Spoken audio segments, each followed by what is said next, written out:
Thank you so much for having me and everybody for coming. Forgive me if I'm slightly discombobulated. I've had a bit of a nightmare day in which my laptop underwent a sort of low-key explosion, and I was then evacuated from my block of flats, not related to the laptop exploding. And then to top it off, my football team is Queen's Park Rangers, and I found out today that Michael Gove is a QPR fan, which has created a sort of existential crisis for me. But I've come through it, and I'm here, and I'm delighted I'm here because it gives me a chance to thank Phil for writing this fantastic book. I first came across Phil not in person but in print in the late 2000s, and this when I was based in Egypt as a correspondent. And this was a period. Can people hear me, by the way? Do I need to? It's all right. Okay. This was a period in which the cornerstones of Mubarak's ruling project were being chipped away at in a dizzying variety of ways. You had a strike wave so large that it amounted to the biggest peacetime mobilization of people in the Middle East for generations. You had countless confrontations between the security forces and the state on the one hand, and communities in villages and small towns and urban neighborhoods in big cities on the other, over access to social goods that had been commodified and privatized under the banner of structural adjustment and economic liberalization. And you had a rash of protests against state torture, and against the succession plan that Mubarak was lining up to hand power to his son, Gamal. And yet, as far as the international media was concerned, and even most academic coverage of the country, Egypt was a backwater. It was an oasis of stasis, really.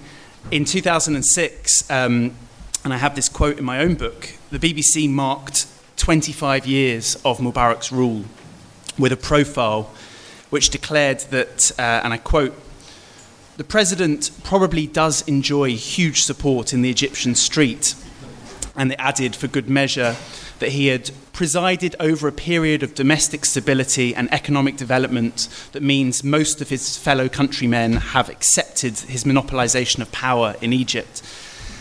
In those same years, before the revolution, international financial institutions reinforced this sense that all was quiet on the Nile and that there was nothing to worry about. The IMF hailed Egypt's economic policies as prudent, impressive, and bold, and the World Bank labelled the country its top Middle East reformer 3 years in a row. And that all happened amid incredible labour strikes in the textiles town of Mahal al-Kubra, the continuation of a violent struggle in the countryside between the fellahin, the peasantry, and regime-allied landlords, and huge demonstrations in the streets of Cairo, which exposed many citizens for the first time to the sight of unarmed protesters and journalists being clubbed by police thugs. And I remember during this period trying to pitch stories to various British newspapers, and I was freelancing at the time, and trying to get coverage of some of these labour strikes and trying to explain with kind of excitement in my voice over the phone about what was happening and just how politically significant it was. And one particular editor, and this really sticks in my mind, who should probably remain nameless, said to me, "That's all very interesting, Jack, but is there anything happening with the pyramids?"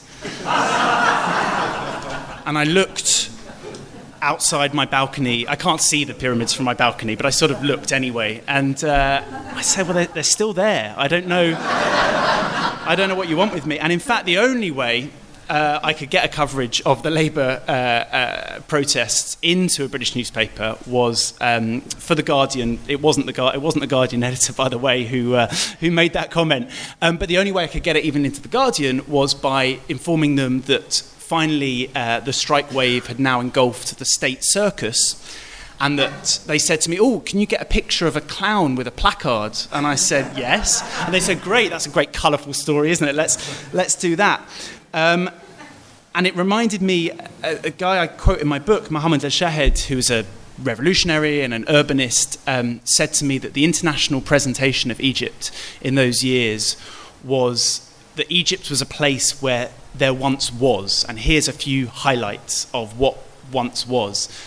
And the key message underneath that is that modern Egyptian citizens, contemporary citizens, are not agents of their own history. And as a writer on Egypt and someone who was deeply interested in Egyptian politics, that was so frustrating, that disconnect. And then, in that context, I came across this book, which some of you may have read or seen in the past, but it's a book which Phil co-edited and contributed a chapter to.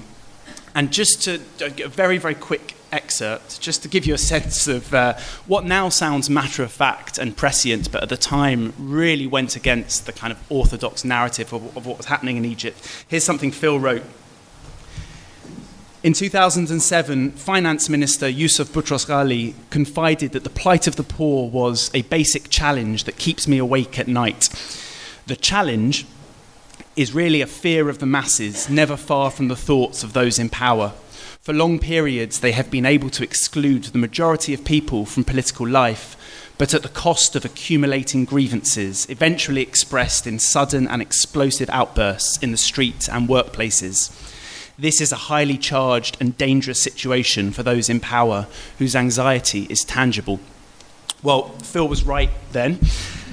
And he's right now in his new book, which once again, I think, challenges the dominant contemporary narratives about what Egypt's revolution was and is, and the extent to which the dynamics of change unleashed by the past half decade of turmoil in the Arab world's most populous country have come to an end.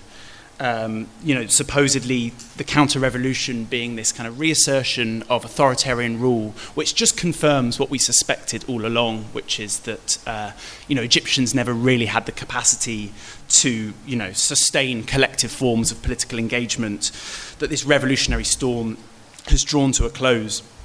I think many observers, not just in the global north, but in Egypt as well, confronted by the events of 2011, found that they didn't have the tools or the language to make sense of them. And so they fell back on incredibly reductive tropes. And Phil goes through some of them in his book, the Arab street, the Facebook revolution, the notion in some quarters that it's not really a significant political moment of change at all, at least, and not a moment of mass politics. This is just a regime reshuffle with a bit of colourful, backdrop in Tahrir. And now many of those same observers argue that Sisi is basically a reversion to the norm.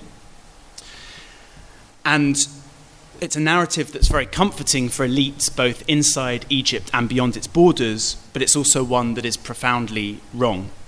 In reality, Egypt's revolution and its counter-revolution are not events that can be isolated in a space like Tahrir Square or a time period like early 2011.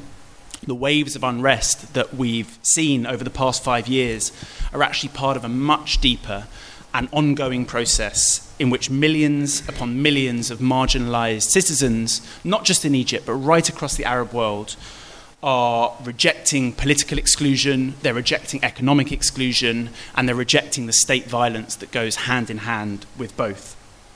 And in the process, they are muscling their way onto the political stage and trying to assert sovereignty over domains which were previously closed to them. Now, the national presidency is one of those domains, and that's the one that gets the most attention in the international media, but there are many others as well. There are factories, there are fields, there are urban streets, there are the mineral resources which lie under the desert sand and beneath the seabed. We're talking about the houses people live in, the food they eat, the water they drink. And in doing so, they're coming up against the governing regime which refuses to countenance any genuine change. And so at the moment, a fundamental and, in my opinion, completely unsustainable divide now exists. On the one hand, a shakily democratic citizenry, and on the other, an authoritarian state which rejects the possibility of any genuine democracy emerging. And that puts us at the beginning, not the end, of a sustained period of flux. It's undoubtedly true, and we shouldn't underestimate this, and Phil's book certainly doesn't, that the political gains which accompanied that first wave of revolution, the Egyptian uprising, the anti-Mubarak uprising in 2011, have been reversed, and with very, very repressive consequences. And since then, at times, those who have been pushing for a new model of power, a new relationship between society and the state, at times they've been in the ascendancy, and at other times, including at the moment, the old guard has been in the ascendancy. But we mustn't miss the wood for the trees.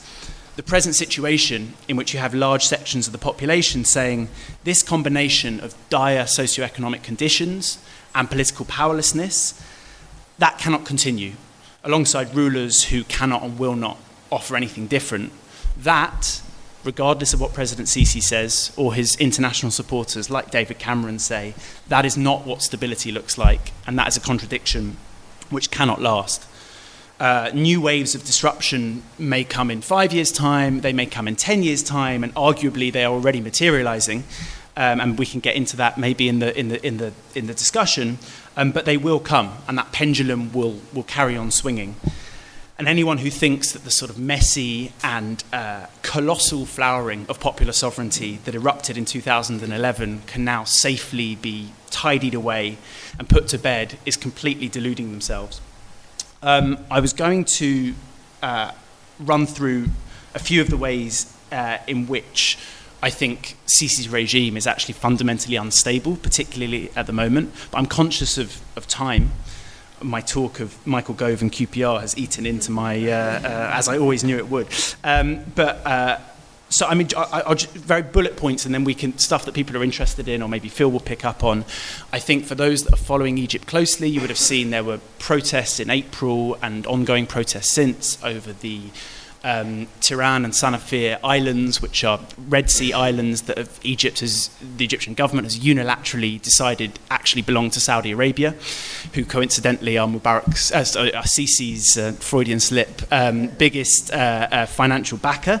That's the kind of thing which dredges a lot of the regime's fault lines to the surface, because Sisi has to rely on a hyper-nationalistic, jingoistic discourse to justify his own position, and yet at the same time is in hock to Gulf capital, and so he's given away these islands, and that's provoked some of his nationalist supporters as well as sections of the left and revolutionaries.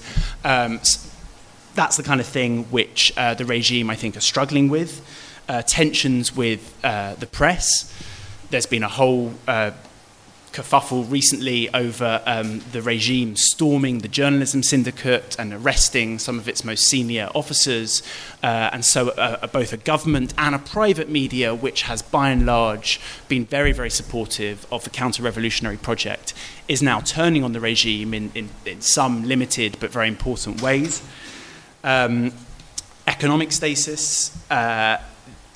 We have again, I can get into this if people are interested, but I happened to be a year ago in a Sharm el-Sheikh economic conference put on by the regime, which Christine Lagarde and John Kerry and Philip Hammond and, of course, Tony Blair, because where else would Tony Blair be except at a club of dictators and glitzy kind of ad agency and marketing kind of backers, in which everybody hailed Sisi's economic plans as something incredibly new and exciting, and Sisi's economic plans turn out to be economic liberalisation, privatisation, basically enmeshing transnational capital, particularly from the Gulf, with Egypt's military generals and certain selected domestic elites, and people acted as if this was some great new idea, neglecting to point out that we'd had 30 years of that, 20 years since Egypt accepted its structural adjustment program in 1991 under Mubarak, and it culminated in revolution. And of course, the challenge of the security apparatus, which is in many ways very fragmented. The horrific death of Giulio Regini, the Italian PhD student who was found tortured to death on a roadside on the edge of Cairo in January, has exposed some of the divisions between Egypt's security agencies and the extent to which Sisi is clearly not in full control.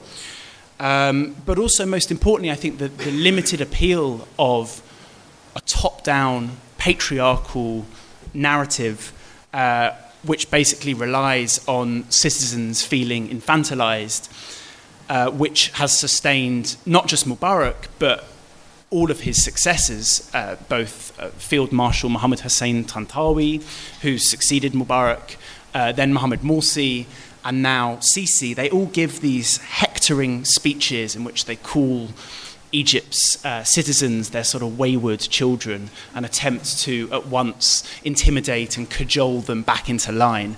The last time Sisi did this, and Phil actually quotes this in his postscript, he gave a speech, and I'll just read this line. He ordered Egyptians not to listen to anyone but me. I am dead serious. Be careful. No one should try my patience or exploit my good manners in attempts to tear down the state. I swear to God that anyone who comes near the state, and I'm using the finger deliberately because this is very much the finger that is always raised in these speeches. Anyone who comes near the state, I will remove from the face of the earth. I am telling you this as the whole of Egypt is listening. What do you think you are doing? Who are you?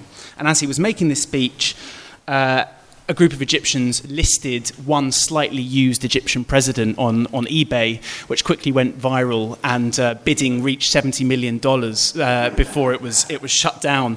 I actually tried to put in a bid, and I got a note. I was in London at the time, and I got a note up from eBay saying, "Warning: this product may not ship to the United Kingdom." And the point is, the more bombastic Egypt's political elites become, the more Egyptians these days tend to snigger. So I had loads more, which I will leave there, and maybe we can get into the discussion. But my very final point is that in my book, I begin with a video in a school in Zawiyat al-Dashur, which is across the Nile from Helwan, and it involves lots of kids aged about 9 or 10 using their playground sort of break times to play at revolution, running at the police, falling back when the tear gas comes, picking up the injured, rallying themselves for more chance, running again. And when I went to visit this school, I thought they were chanting Ishab Yurid Isqat el-Mushir, which is the people want the downfall of the field marshal, which at this time was Tantawi, the guy who succeeded Mubarak. It turns out, I thought they were copying what they heard on the TV. Turns out they were actually calling for the downfall of the Mudir, which is the headmaster. And I think when we think about what the revolution is and the threat it still poses to Egypt's elites, we have to look there. This was a revolution that blew a hurricane, that blew as forcibly through the family dining room and through the church and through the mosque and through the university lecture hall and, most importantly, the workplace. And Phil's book gets into that in fantastic detail, as much as it did the corridors of formal power. This week, we have seen hundreds, if not thousands, of students who were probably about that age in 2011 and are now 15, 16 and taking their high school exams. There have been huge problems with corruption with exams and incompetence in the education ministry, and those students have come out against the backdrop of epic repression and protested once again on the streets, because for them, that is the norm, that is what you do. And I think therein lies the revolution's threat and its giddying possibilities, and I hope we can hear more from Phil on that and have an interesting discussion about where that's going to take us. Thank you very much.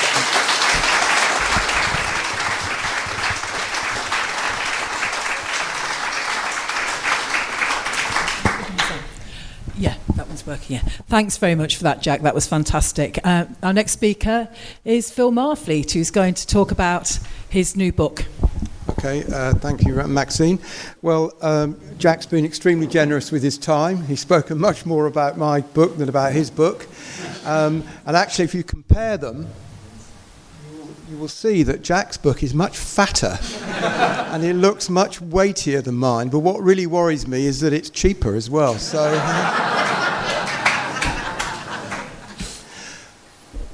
to get to my book, okay, just came out last week. It's a book in which I approach things really around three key issues.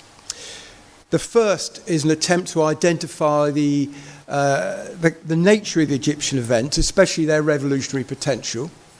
The second issue was an attempt to understand why the movement wasn't able to bring radical change to Egyptian society, despite all its promise. And the third issue was an effort to address the question which Jack's referred to: is it all over? And I've tried to do this using the experiences of participants in the events, including those who for many, many years before January 2011 have been active against the Mubarak regime. So you'll find the testimony of many Egyptians in the pages of the book, especially, though not exclusively, especially insights from the revolutionary left. Now, because of the time restrictions, I'm just going to briefly look at these three issues. And then hopefully, because we have a little bit more time in the evening sessions, we'll have lots of opportunity for discussing both Jack's observations and mine. So the first of these issues: what was the nature of the events that began in January 2011?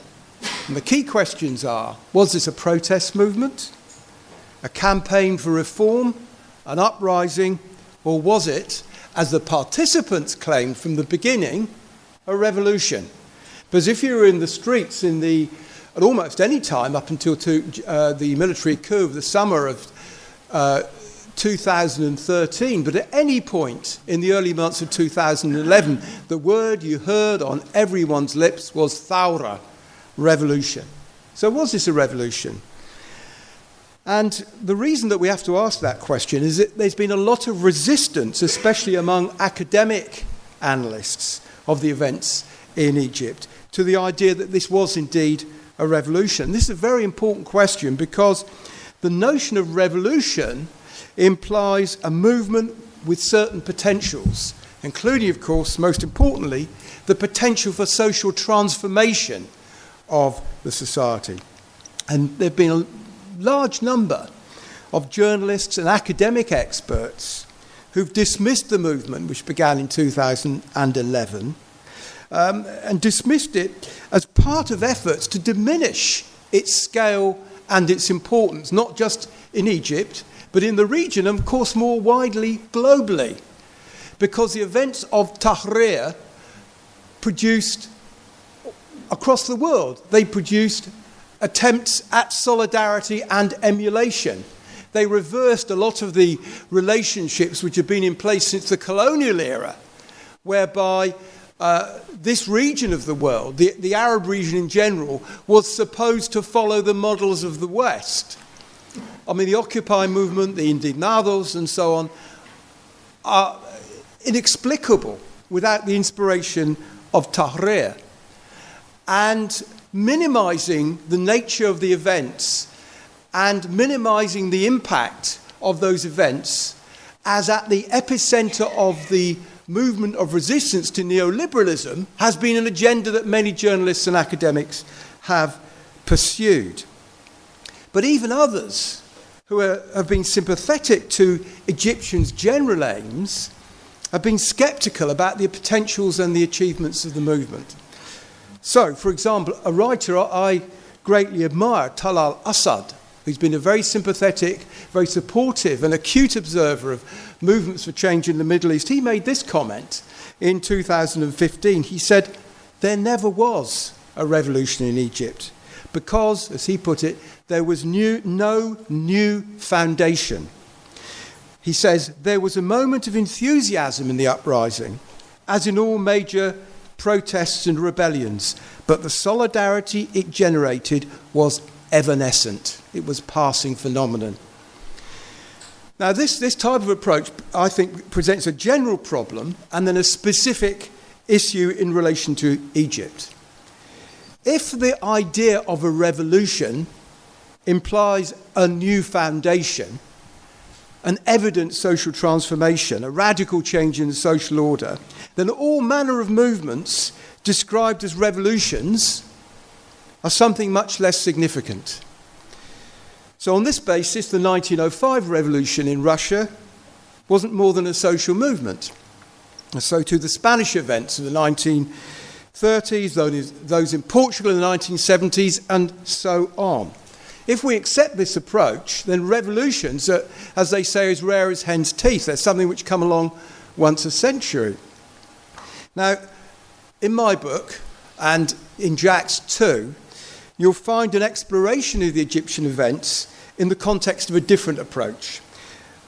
An approach to the mass movement as part of a revolutionary process. And here I draw directly, and perhaps not very surprisingly to people in this room, on the insights of Leon Trotsky.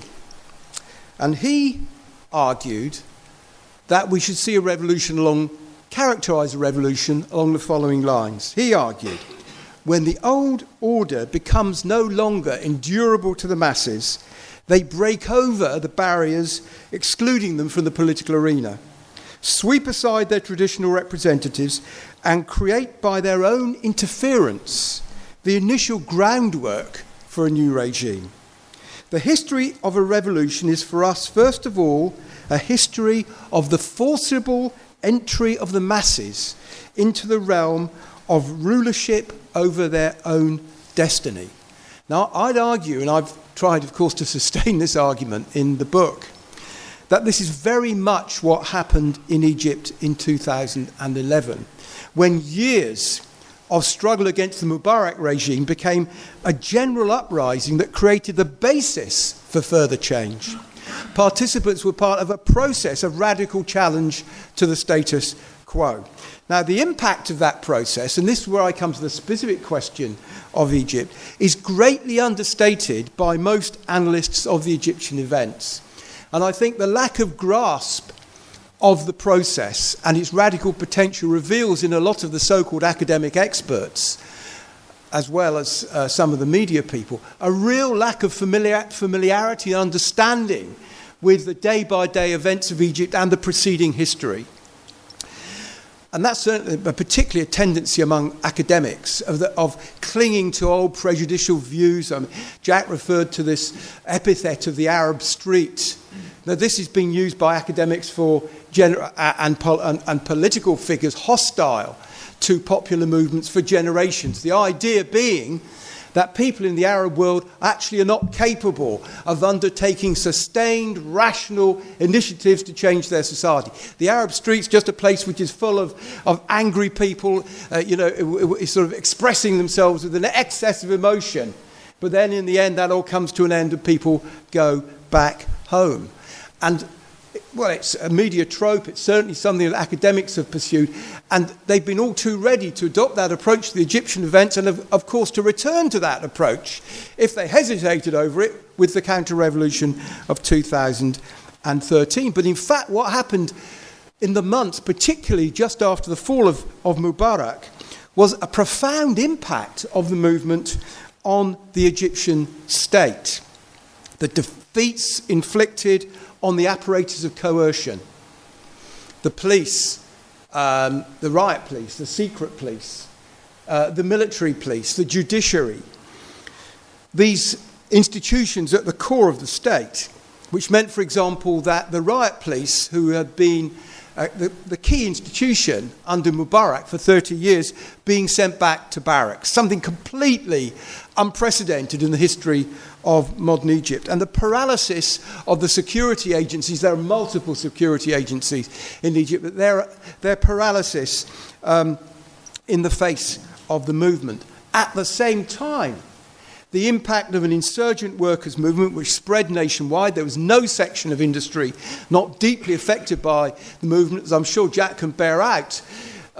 Jack mentioned the textile industry. You can take the whole of the transport sector, much of state employment, the ministries, the education system, and so on, involving millions of workers in new forms of organisation which have been entirely illegal under the dictatorships, including, very importantly, the phenomenon which some of you may have heard of in our other discussions at Marxism, tathir, cleansing or purification, something which is very common in revolutionary movements, whereby those involved who are discovering their collective power, in effect, demand retribution on those who have been their persecutors and exploiters. And that was something that happened in innumerable strikes and workplace occupations, removal of those who have been directly implicated in the old regime. So this wasn't, I mean, there's overwhelming evidence to suggest that this wasn't, in Tal al-Assad's words, a moment of enthusiasm. The movement was it was a massive, sustained movement which challenged the existing order. The key slogans of the movement, after all, and lots of people here will be familiar with them, and there are quite a large number of people here who were in Egypt in 2011, 2012, who experienced this in the demonstrations, on the picket lines, the factory occupations. Key slogans: bread, freedom, social justice. Social justice isn't something that is a mere, spur-of-the-moment reformist demand, expressing the aim of further radical change. So one academic, I say again, a lot of academic opinion way off, but one academic who did detailed work on the movement put it like this. She said the demands for social justice of the revolutionary forces presupposed the redistribution of wealth, mechanisms of accountability, and the institutionalization of equality. Now, these are profoundly radical demands which can't be satisfied within the system. So the movement did indeed advance a process of change with the potential to bring social transformation. And this was very well understood by those at the heart of Egyptian capitalism, and especially by the military command. And this is why they launched the Counterrevolution of 2013. And this counter-revolution, as Jack says, has been focused, it's been violent, it's been retributive. And that in itself is an index of the force necessary to contest the insurgent movement. Egyptian capitalism, the power of those who have enjoyed authority for many decades, was at stake. And the Egyptian counter-revolution has been on the scale of, for example, the European counter-revolutions of 1848. That type of scale of seriousness. And it had to be if the Egyptian movement was not to advance to a challenge to state power. And that brings me to my second point. What inhibited the movement then? If there was this potential, this depth and breadth of struggle, then what inhibited the movement? Why didn't it successfully challenge those at heart of the established order? And why was there no new foundation, as Tal al-Assad puts it? Now, the key issue I suggest in the book was and remains today a matter of politics. The revolutionary movement required forms of coordination and political leadership that were inhibited above all by the traditions of the left. And this is obviously Marxism. We're at a conference of people on the left or interested in the left, and we have to address these issues, I think, head on. Now, Egypt has very rich traditions of struggle, especially in the colonial era when Egypt was under British control, and when the communist movement was particularly influential.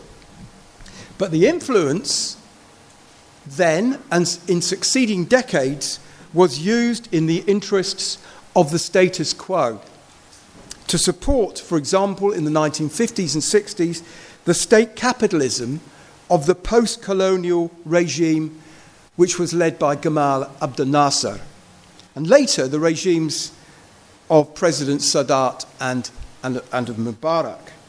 Now, my book has got a fair amount of history in it, perhaps a bit more than you would expect in an analysis of contemporary events.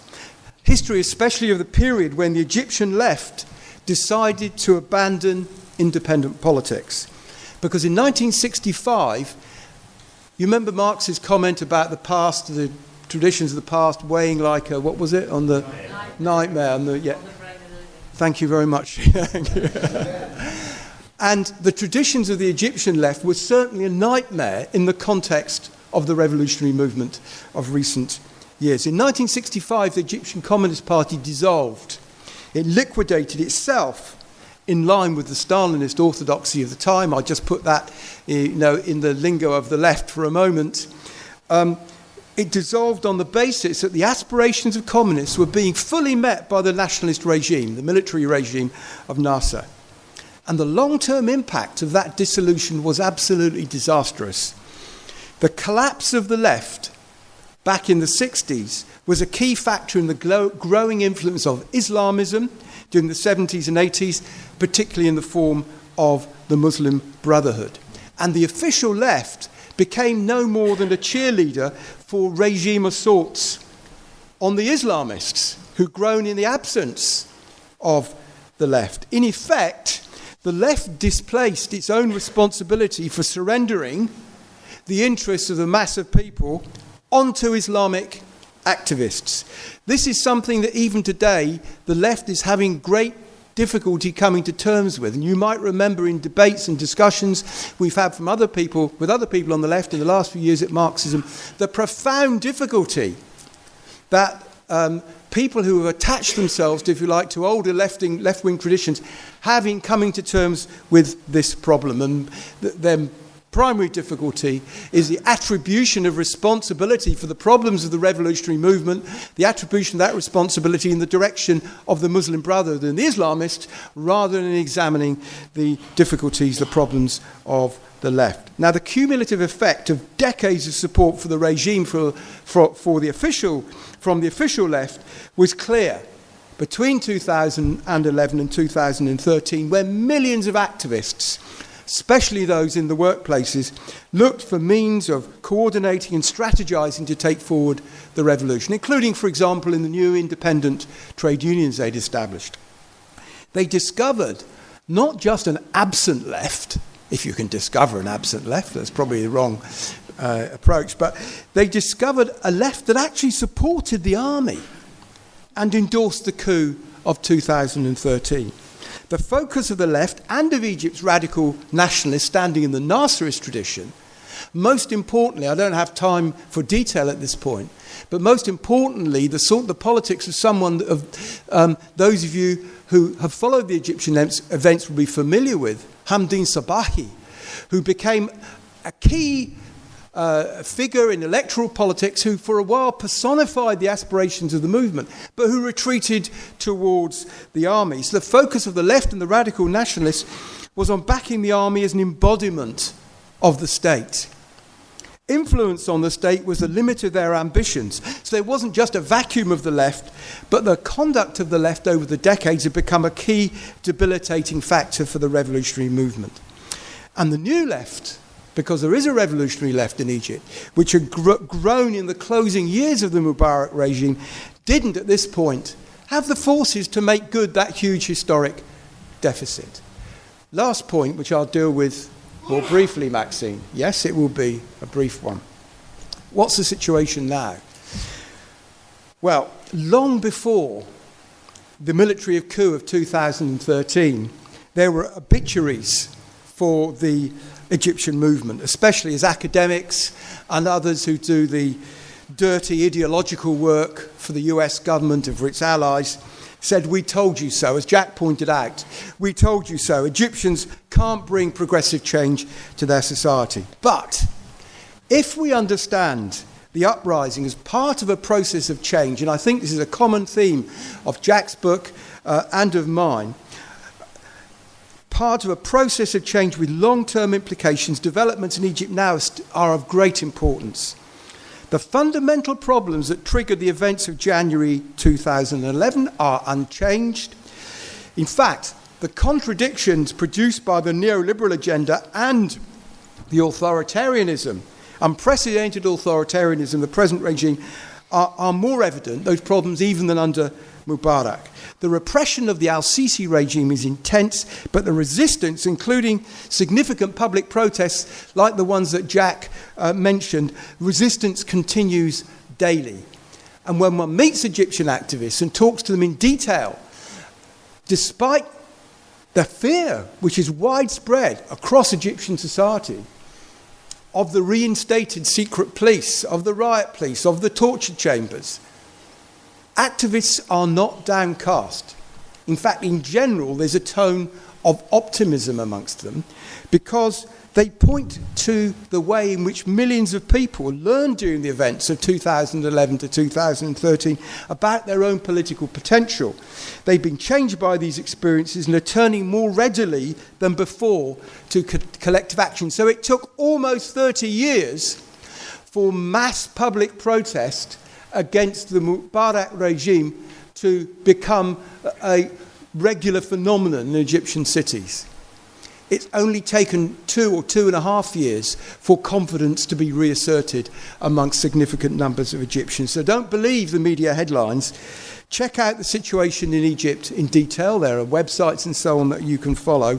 Please read Jack's book. Please read mine, which contains much, much more, I promise you, than I've been able to deal with so far. And as far as struggle in Egypt is concerned, watch this space.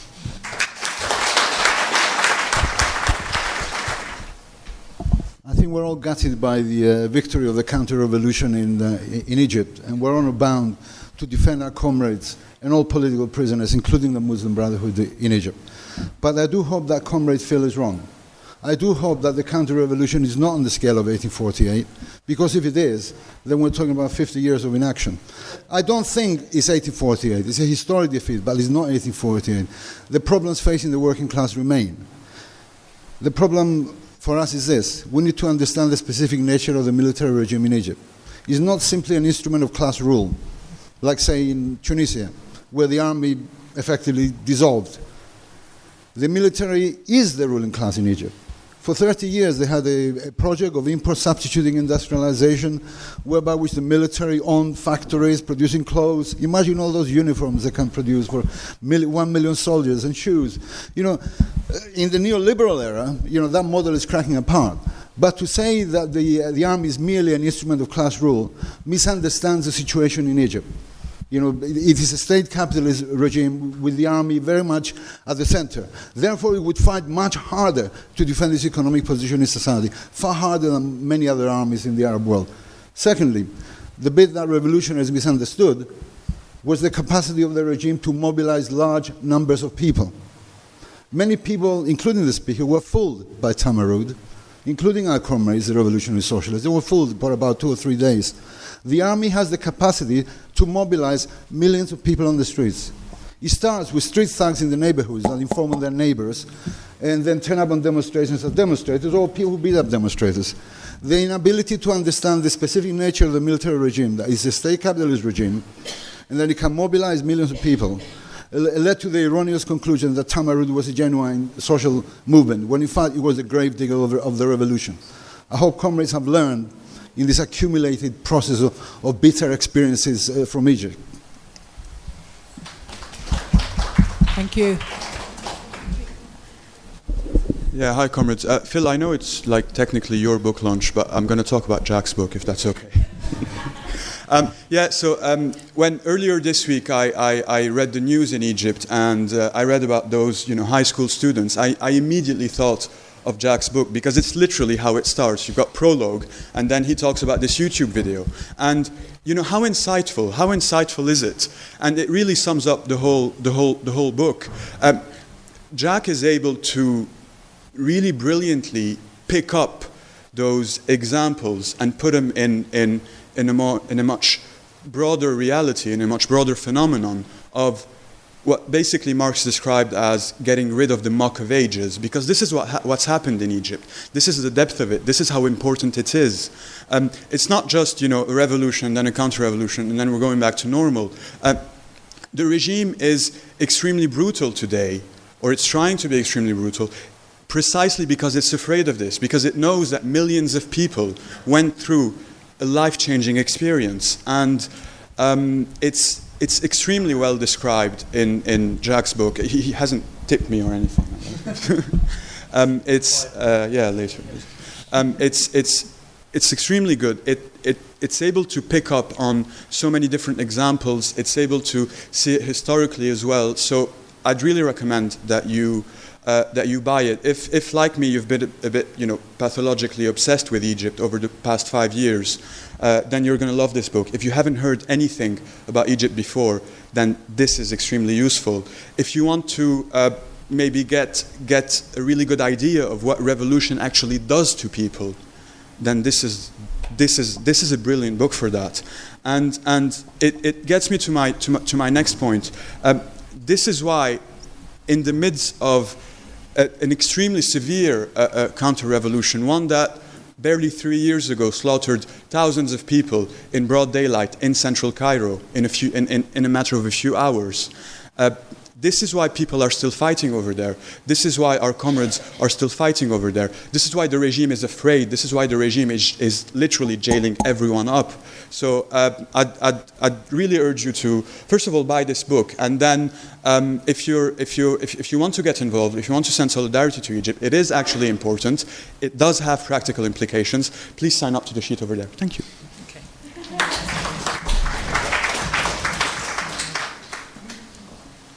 Thanks for two really inspiring speeches. And I think the important thing is that both of the speakers are looking at what's happening on the ground and not looking at what's happening above, and looking at how people are reacting at the base of society, and often doing so much more intelligently and consciously than people whose heads are full of nationalist and Stalinist ideas, Stalinist and nationalist preconceptions, which still, this nightmare of the weight of the dead generations, which is still with us not only in Egypt but also in other Muslim countries like in the Middle East, like Turkey, where we have many of the same debates. We haven't had a revolution, but when we're talking about what having an Islamist party in power since 2002 means, and how you should fight, and what attitude you take to the ways in which people respond, and you find these parallels. I keep finding myself listening to Phil and Jack talking, and they're talking about Nasserism and Stalinism, and I'm thinking Kemalism and its influence not only on the social democratic left in Turkey, but also on at least half of the radical left, which are then looking and thinking now, where effectively in Turkey we have a partnership between the army and the Islamists in power, and it's not quite clear who's really got hold of the steering wheel at the moment. And people are thinking, oh, well, maybe the army could get rid of Tayyip Erdogan. That, of course, would be a catastrophe. It would really be a festival of reaction. So I think understanding this is really important. It's not only important because we want to understand what's going on in Egypt, which is probably the most important country in the Middle East, but also because these kinds of debates feed back into the political debates that we have in Turkey or in Britain, when we're talking about Islamism, and we're talking about the way forward for the way in which we can relate to people who are politically active, who are fighting for liberation, and who are also Muslims.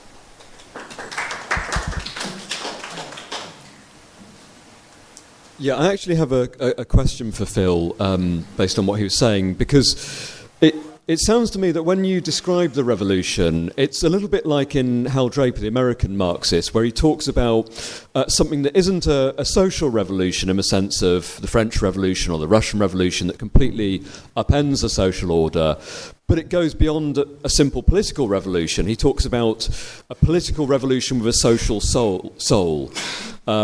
Where the masses enter into the historical process, change the political order, and you begin to see the possibility of really fundamental radical change. And I have a question really about the limitations of that process, which you began to talk about, and it's a very interesting question for me, because one of the things that we would see as being necessary to make that transition to a social revolution would be the emergence of some kind of new organ of workers' self-rule.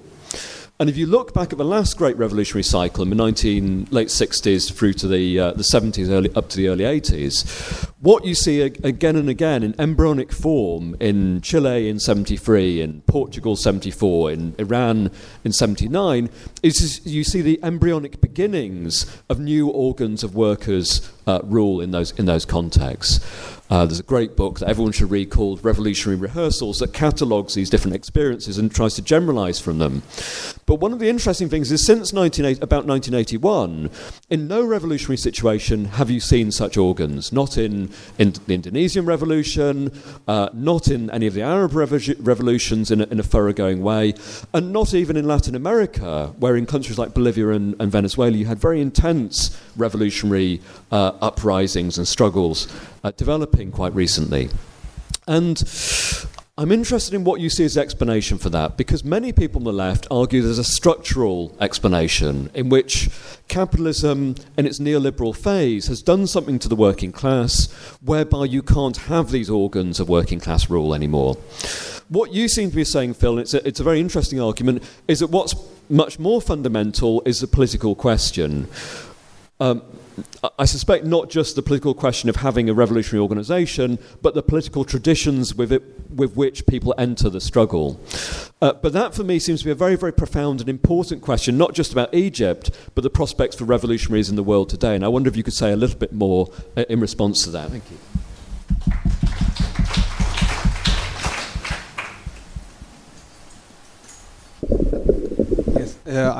My name is Frank, I'm from Berlin, and I want to come back to this question, how do we explain not just why the revolutionary process didn't come or achieved the final social transformation, but also why is it that the counter-revolution can be so barbarous and then suddenly there's no resistance. They came, you have to imagine, you had the biggest demonstration ever against the Morsi government, and a few days later it is diverted into a coup, into a military coup, and there was hardly any resistance against it.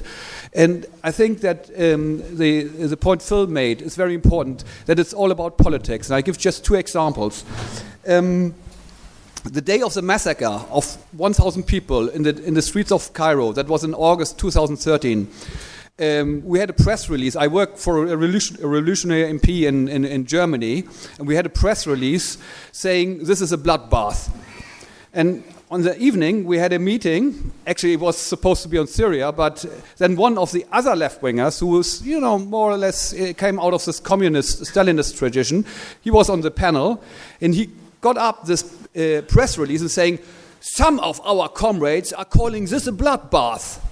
I mean, I don't say anything about it, but I just read out what the speaker, the foreign speaker of the Socialist Party of Egypt. The Socialist Party is the forerunner was a communist party, and he said, I just read what your press release said. Actually, he speaks German, that's why he had read it. He said, I read this press release. You don't have a clue what's going on here. We are fighting against fascism. So, I mean, if what Phil said, this 1965, the solution of the Communist Party isn't just a problem in terms of membership, in terms of cadre, but once you start to side with the state, then in the end, you're just sticking to formulas. So if someone comes and saying we are fighting against obscurantism, religious, blah, blah, blah, then you're siding with this. And this is one problem. But the more fundamental problem is another man called Kamul Abu Aita, and I want to finish with this. Kamul Abu Aita is the leader of the independent trade unions, and we visited him in 2012 when there was a massive strike movement, and we visited him in the central office of the trade union movement, and they were so proud of all these strikes, and they were just saying, well, this strike, this strike, this strike, this strike. It was a real good man. This is not a trader or anything. But when this coup came, he was ready to join the government, because he is a Nasserist. And he said, I'm against Morsi, I'm against fascism, and so he went into it with all kinds of illusions into this new military regime. So he couldn't see, although he's a fighting man, but he couldn't see who is his friend and who is his enemy. And I think today the left really has to emancipate from this stupid idea that the Muslim Brotherhood is somehow on the same level with the military regime. If any Muslim brother or sister is being incarcerated or sent to or judged against, it's also a blow against us, and we have to side with them and saying the defense of human rights is a fundamental issue, and it doesn't matter whether you're a left-winger or you're a Muslim brother.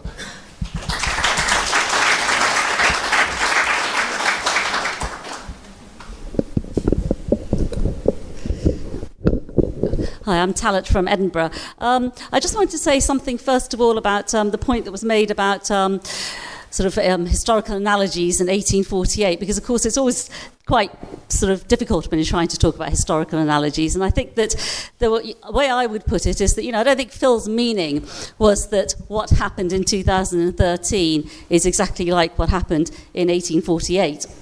sort of as socialists, that's not something, a line of reasoning and thinking that we would ever accept. But I think what is perfectly valid is actually is what I think Phil is alluding to and pointing to very clearly, is it's about the scale of the defeat of what was visited in Egypt in 2013 onwards. Because I think one of the things that, has been so horrifying, and Frank previously has mentioned it, is the absolute brutality of the state. The vengeance of the state when it decides and it is able to get the upper hand when it has been threatened in the way that it was threatened and overthrown, and the fact that the revolutionary process could potentially have deepened much, much further.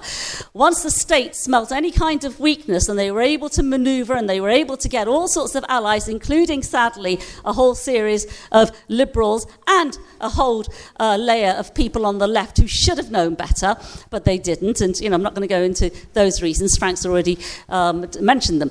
But I think that sort of what's really important here is that the vengeance of the state in terms of the violence that is meted out to people has been absolutely horrific. And that isn't just for the people inside of Egypt. I mean, that's where it's been felt at its most intimate and its most naked level, in terms of not just people being arrested, not just people being detained, but people being disappeared, people who have been shot, people who just just completely evaporate off this planet. And this is very, very not that dissimilar to the practices of the military authoritarian regimes that we saw in the 1970s inside of Latin America, in terms of the sheer violence, the sheer brutality, and also the fear of God that they wanted to inject into the mass of the population, that this is what happens if you dare to rise up against us. That's the lesson that the Egyptian regime under El-Sisi has been trying to ensure takes place inside of Egypt. But of course it isn't just inside of Egypt, it's also what it means for the rest of the region, that if the masses dare to oppose their leaders, then this is what will happen.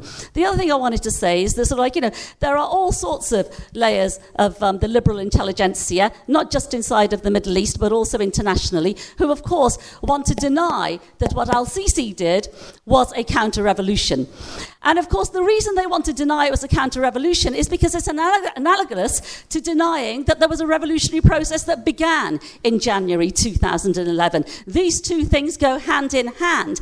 And the tragedy of the liberal intelligentsia and of some sections of the left who very regrettably have ended up not recognising who the real enemy is that what it really betrays is that they do not have any genuine conception about what power from below and what socialism from below can look like in terms of a transformation. I've been around in politics for over 3.5 decades, and on the left you always hear people constantly talking about how we want to change things from below. We're the real radicals. We want constant change from below. And of course we all do. But where it gets really tested is in the crucible of the struggle that we witnessed inside of Egypt. And there the lines are very, very clearly drawn. You are either on the side of the masses or you're on the side of the state. It is as simple and as naked and as black and white as that.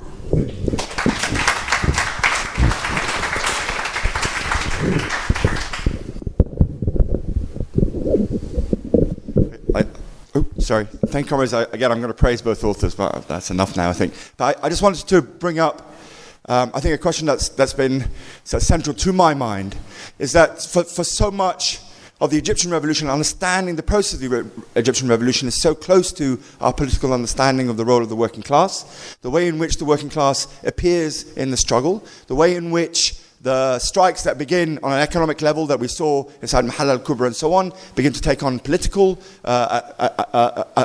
face and so on, and the way in which we saw during the revolution the working class beginning to go on strike, beginning to develop its organizations, the independent trade unions and so on, but yet there was still something missing. And it was something really, a question I wanted to ask both authors, which was, began to seem glaringly obvious that even though they had an insurgent working class, which was really fantastic in what it was doing, it didn't seem to be able to produce an organization, even of a reformist nature, that can represent or give political expression to itself. And so this is one of the questions I have, how much of that has changed? The kind of second part of it is the understanding that at the same time, even though there's this huge wave of repression in Egypt, you still get the sense in which Sisi and the military haven't been able to subdue the factories. So I'm kind of getting the sense that on the one hand you have this kind of amazing steadfastness of Egyptian workers, but on the other hand, this huge gap between what they are doing and what the potential that they can do. And I just wondered whether we can kind of address this a little bit on the political questions around it. Thank you.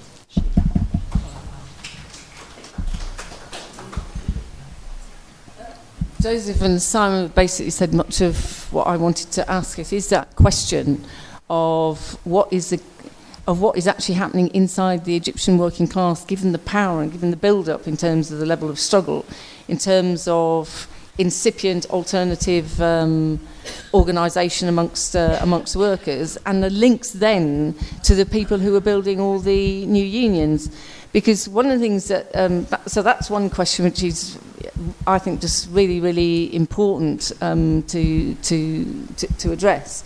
But the other thing is actually this whole question of how it was possible for the regime to mobilise in millions people against the regime, against Morsi and the Muslim Brotherhood. And one of the things that I remember, and this is just a very partial discussion that I had with some of the teachers who were, in a cafe in Cairo in 2012 about which way to vote in the up-and-coming presidential election.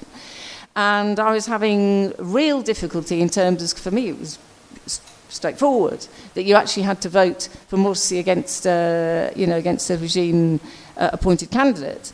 And I was having enormous difficulties in terms of that argument. But one of the things which I think was a spectre of defeat, which bears on the brains of the living, is the question of Iran, because an awful lot of people said, well, actually, look what happened to Iran, and we don't want the same thing to happen here. And in the absence of a level of confidence and organisation from the working class, and in the absence of a big enough organisation which can counter those sorts of arguments and put alternative organisations, I can see how that gets hold. But that still doesn't answer for me the millions. But that what I wanted to raise is a question of the relationship to the land.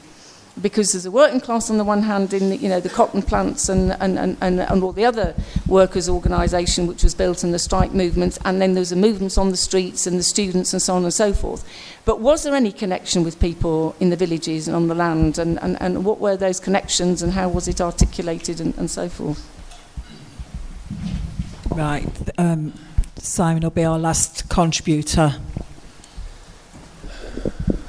The discussion at Marxism this weekend has been completely dominated, obviously, by the results of the EU referendum, which has got nothing to do with Egypt, obviously, but it has got everything to do with the world in crisis, a deep crisis, a huge problem for the ideologues of neoliberalism.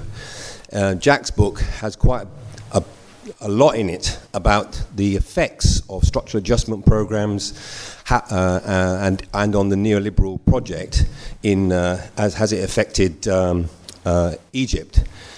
And I think one of the things we're talking about and we're having to get our head around here is that we're looking at more shocks to the system, more upheaval, more tumult, more unexpected events, possibly, hopefully, like the Egyptian revolution, a world in deep crisis. And so we do need, obviously, to analyse the nature of the revolution in Egypt. It's a fantastic learning exercise. We need to look at the political strategies for left, very important. But actually, I want to come back to Jack's book because I got given it, I think, as a present for Christmas. And I don't want, it maybe sounds a bit over the top, but it's one of the most exciting books I have read for a very, very long time. And I'll tell you why. It isn't just about the school children, and that's a lovely story, but all the way through the book, Jack is living and describing and bringing to life a revolution and a revolutionary process which very few other people have the luck to be in the middle of it all and then write it all down. It's a fantastic book for that. There's stories that are stuck in, I read this several months ago, stories that stuck in my mind of the state attempting to take over, basically private, an Egyptian, a Cairo version of gentrification of a city, of a town, where these islands in the middle of the Nile, I think they're in the middle of Cairo, that people have squatted and lived on for years and years and years, and someone in the state has decided they're going to take them over. And there's an amazing chapter of the people living there, defending their islands militarily from the state, using incredibly imaginative tactics like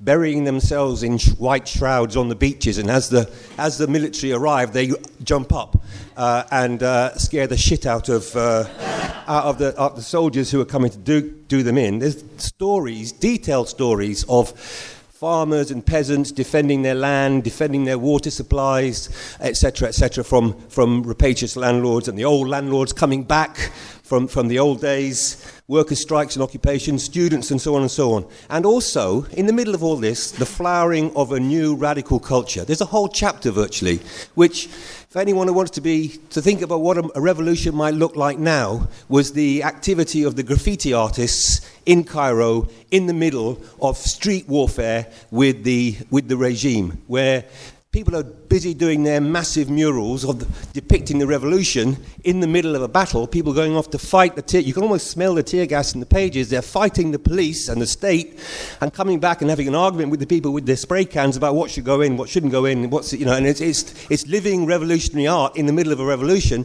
and it's described in great detail in Jack's book. If you haven't read it, you really ought to buy it. Thank you so much, everyone, for all of those discussion points and contributions and the kind words, which I didn't pay anyone beforehand to say, and allow me to add them all to Phil's book as well, which most of you probably haven't had the chance to read yet because it's only just come out, but I was lucky enough to be sent a copy in advance, and I was absolutely gripped. And in terms of interrogating lots of the points which people brought up and the nuances of how we think about what's happened in Egypt from a left perspective, what is happening on the ground, particularly within the Egyptian working class and within the factories. And of course, when we talk about the Egyptian working class today, we're not just talking about the old, huge, vertically integrated steel cities or textile cities, as Phil alluded to. As in so much of the world, Egypt's economic landscape has been transformed by neoliberalism. Workers are more atomized than ever. One of the trips I did in researching the book, which I found most gripping, was in a city called Kafr al-Douar, which is in the Delta, like Mahalla al-Kubra, which is probably slightly better known these days.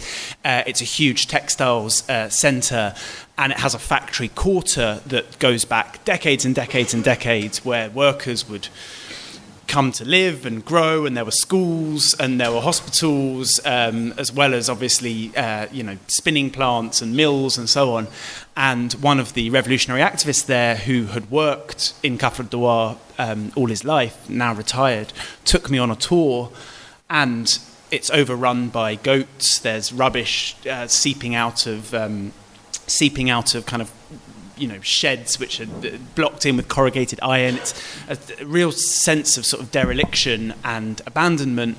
And he was incredibly moved by this process. He was seeing where he'd grown up and spent his working life, and he talked about how spaces like that were so conducive for workers having a collective consciousness of what they represented and the leverage they had over their bosses and the regime, and how they had fought waves of privatization and attacks on their status and so on. But to just add to your Egypt book shopping list, and I'm sure Phil will endorse this as well, on the subject of how the working class has been transformed, and how, in fact, although workers are now more physically atomized, they still have immense leverage which they have used against the regime.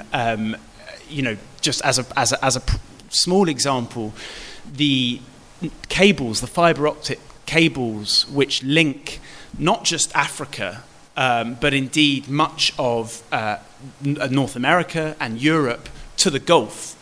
So carrying all the internet traffic and the data and the financial flows, run through Egypt and over the Suez Canal. And Telecoms Egypt, which is the state telecommunications company, employs about 50,000 people who have control of those fibre optic cables. You think of the leverage that those workers have over the Egyptian regime and the global ruling class. So, workers, we could talk about that for hours. Workers are finding ways to, despite the fact that the nature of the working class has changed, finding ways to mobilise in very creative ways. And the book I was going to recommend, which I quote and Phil quotes, that really goes into a lot of detail on this, is Brid, Freedom, Social Justice by Anne Alexander and Mustafa Basuni.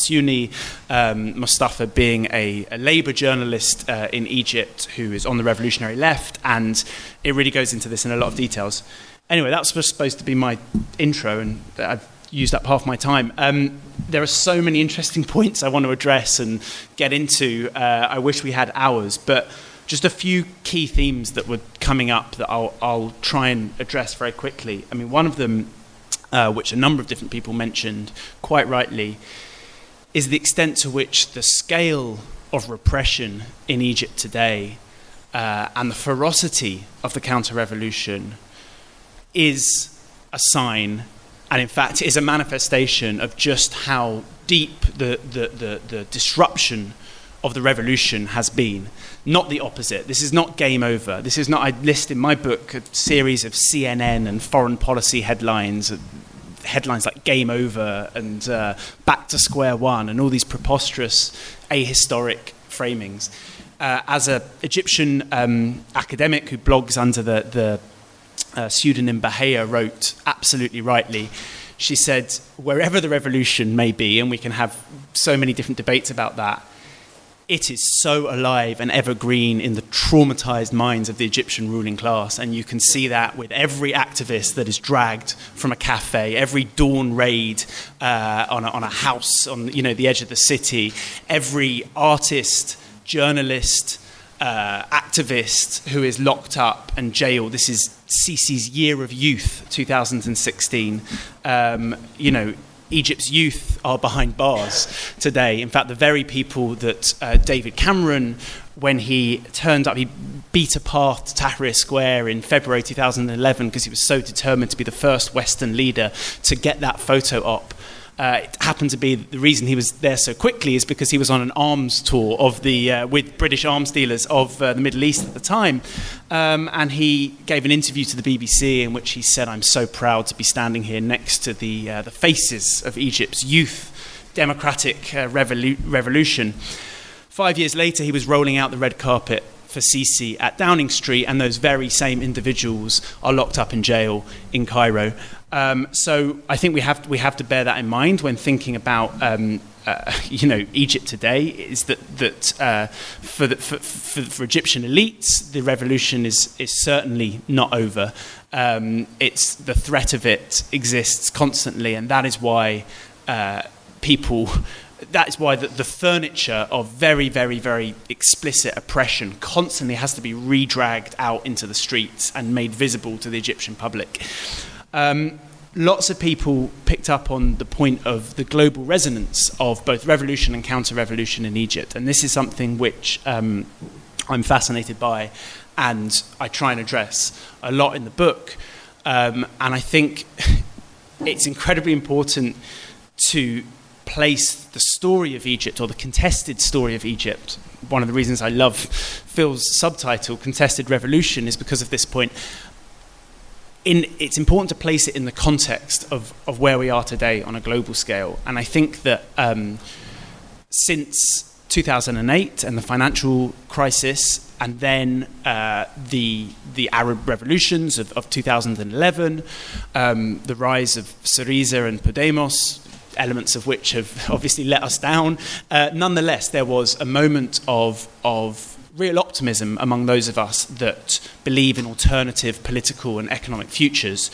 And since then, at least until last week perhaps, we've seen a real resurgence in neoliberal confidence and a sense of that kind of protest wave falling away. And Egypt is part of the story that elites tell, I believe, to say, well, look what happens when you try and achieve real change. Look what happens when mass mobilization, when collective action, when, as Talat said, genuine genuine radical action on the part of grassroots movements, look where it takes you. It takes you back to business as usual, so why bother?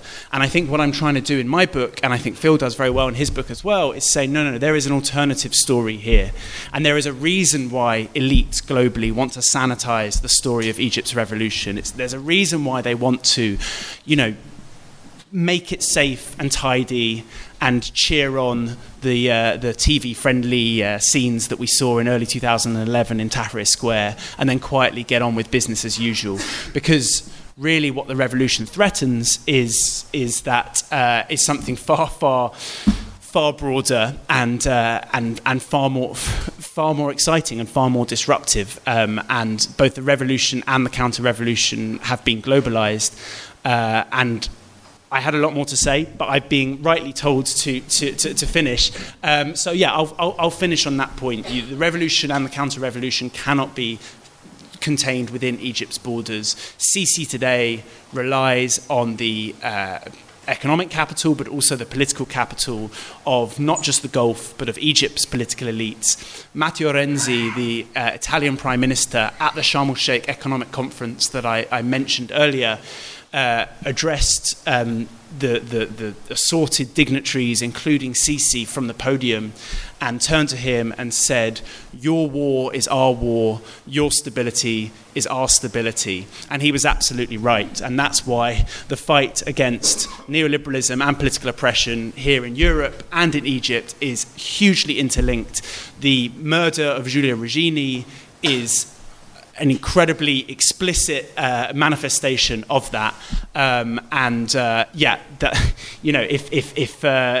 if ever you doubt the relevance of what's happening in Egypt to struggles in other parts of the world, remember those words and remember whose side we're on.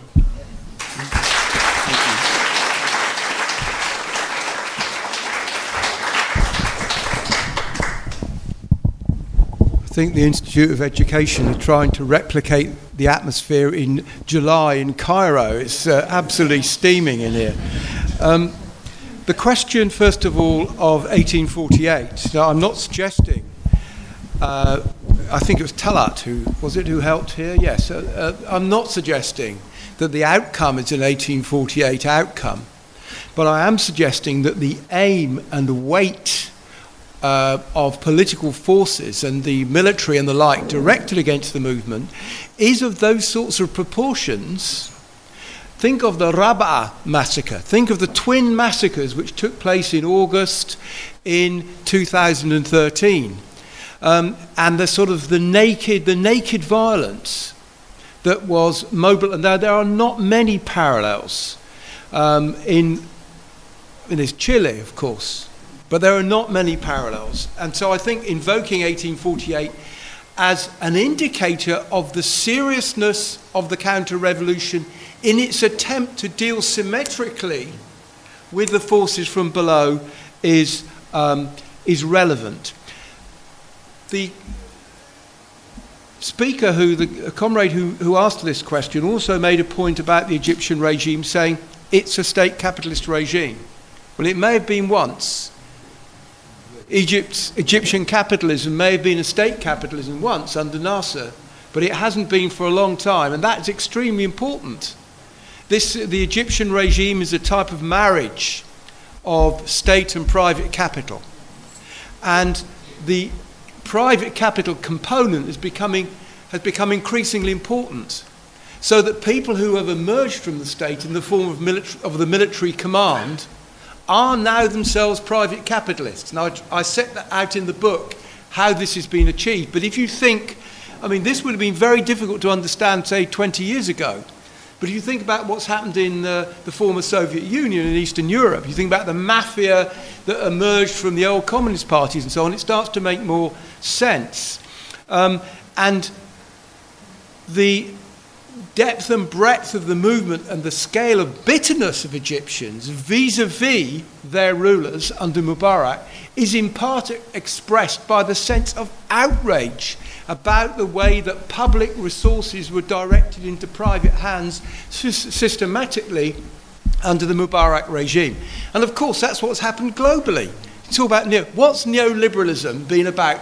primarily been about in the last 20 years, directing public resources into private hands. I mean, we all know what's happened in this country, for example. I mean, this is like, classical economics. And in the case of Egypt, there was, this is a very important explanation for the scale of the response. Joseph raises very, very important questions which we need to discuss in an ongoing way about the question of revolutionary processes and organs of workers' self-rule, of workers' committees, what were Soviets in the Russian context, what were the Comité in the case of Iran. Why no firm evidence of such organisation in the case of Egypt? Well, I can only answer this really in a few seconds, but it seems to me that the cumulative impact of Stalinism, particularly its post-Soviet mode, of nationalism as a nostalgic project rather than a project which contested the colonial powers, because of course Nasser, for example, in the 1950s, represented among the more progressive forces of the global south, and there were real changes in the lives of Egyptians when the Nasserist project was underway. It was elitist, it was authoritarian, it was hostile to independent working class initiatives, but it brought tangible results in the context of the struggle against colonialism. 40, 50 years later, Nasserism is a nostalgia and a dangerous agenda when mobilized by people who, because of their Nasserist nostalgia, want above all to preserve the state itself. And Stalinism and nationalism are two sides of the same coin. Now, when you say you've got 30, 40, 50 years of the cumulative impact of those movements, and then you add in another ingredient, which is what makes the Egyptian experience rather a complex one to address, you then have to add into the mix Islamism. Now, I'm not sure the extent to which we can include Islamism as part of our assessment of the global situation, because of course it's not a global phenomenon. But in the Middle East it's very, very important, and the preoccupations of Islamists are not very different from those of the old Stalinist tradition and nationalist tradition. The fascinating thing about the Muslim Brotherhood, for example, and I spend a chapter on historical issues dealing with this in the book. The fascinating question is, despite many opportunities for the Brotherhood to attempt to seize power, particularly in the 1940s and early 1950s, what inhibited them was their own attachment to the state. So this is the critical question at issue, and which I would want to bring into the discussion, which I hope we'll have, Joseph, around these issues. One of the speakers mentioned Kemal Abu Aita. Now, the point about Kemal Abu Aita was that he was a genuine rank-and-file activist who emerged, in effect, from the civil service, and he and others led the establishment of the first independent union in Egypt for 60 years, and a very powerful and important initiative it was. In 2013, he went overnight from poacher to gamekeeper. He went from being the representative of insurgent workers within the state apparatus to being the Minister of Labour. And when he did it, he made a type of confessional statement. He said, by taking this job under al-Sisi, I am probably committing political suicide. And of course he was absolutely right. And someone said he wasn't a traitor. Well, a lot of Egyptian workers would not share that opinion. They would say that Kemal Abu Aita has blood on his hands.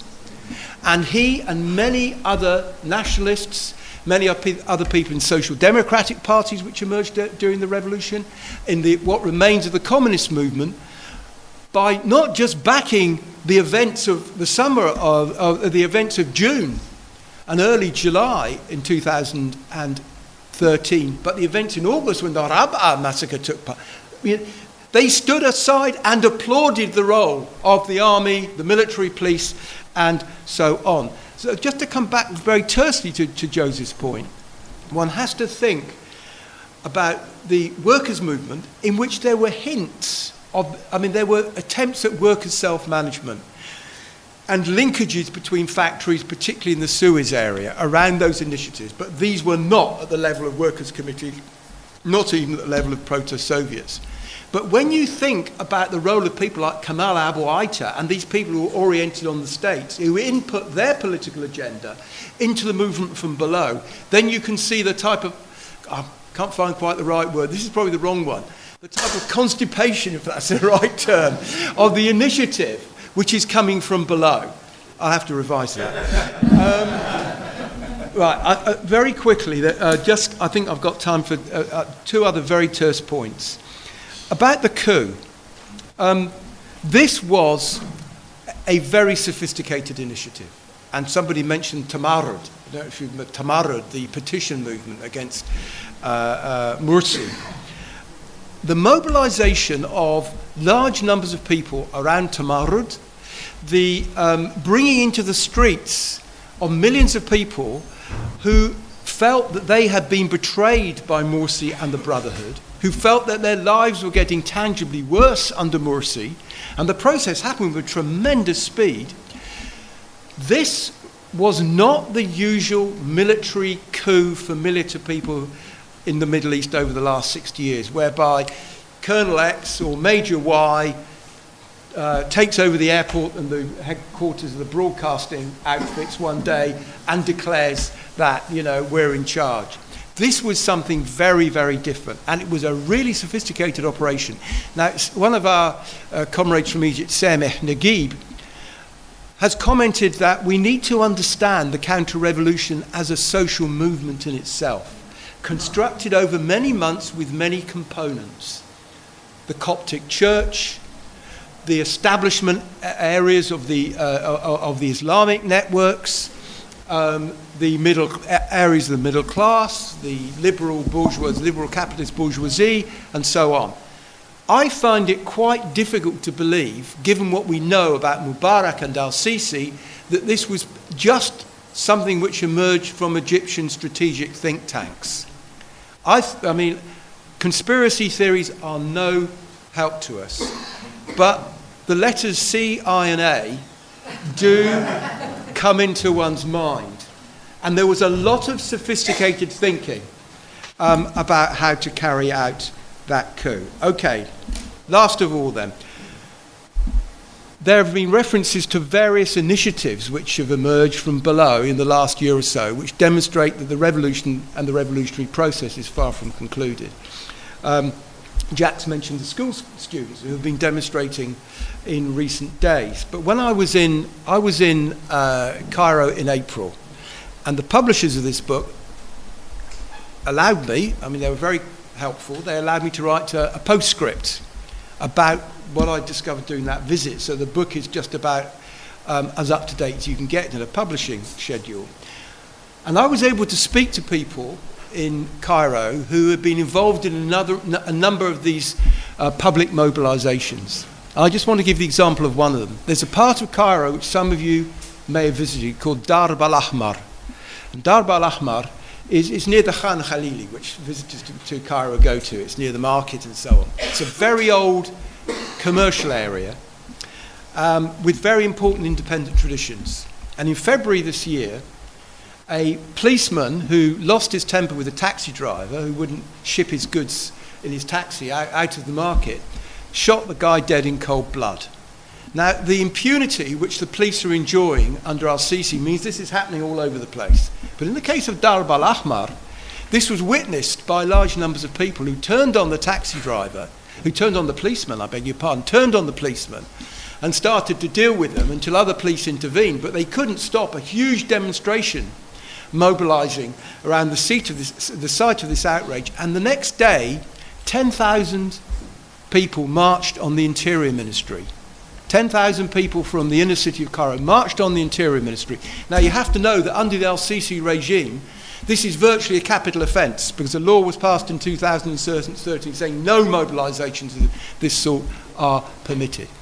There were no police, no army, no military police to be seen, because when these people marched on the Interior Ministry under the slogan, all police are thugs and we demand revenge, there was type of a paralysis, even at the Interior Ministry, the heart of this coercive apparatus of the streets, on the street. And this sort of demonstrates really the continued impatience and anger, and what remains fresh in the mind of millions of Egyptians is that they have huge achievements to their name.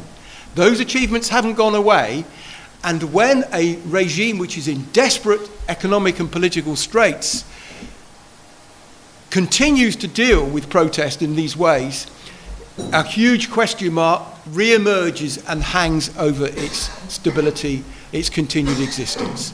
So let's all continue to follow the news, because there's a lot more to come.